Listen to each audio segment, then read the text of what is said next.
There has been a push to buy Canadian and certainly a sentiment surrounding it. Some shoppers tell us they'll avoid imports whenever they can. But as CTV's Krista Sharpe tells us, some businesses are urging people not to forget about the distinction of supporting local.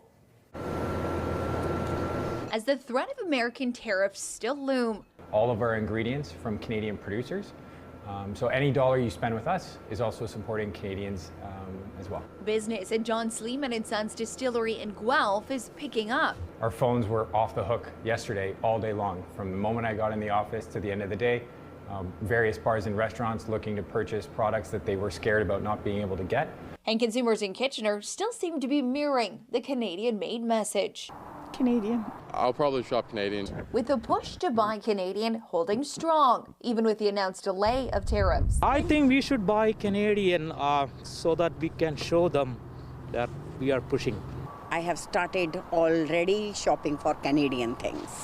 Although they are expensive, little bit expensive, but still we must be loyal to our nation.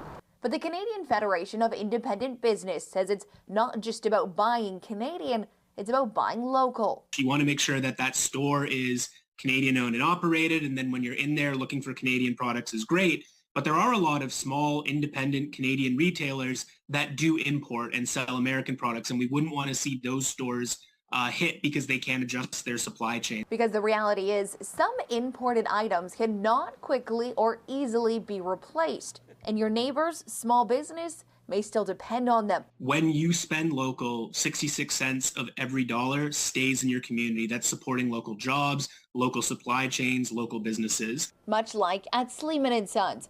Despite all their ingredients being Canadian, they too still rely on our southern neighbors. In order to make a bourbon-style spirit, you need to age it in brand new American oak barrels. And we follow all of those rules. So we bring barrels up all year long from the United States, and it's not a cheap endeavor. So to have a 25% tariff put on that would hurt. Krista Sharpe, CTV News, Kitchener.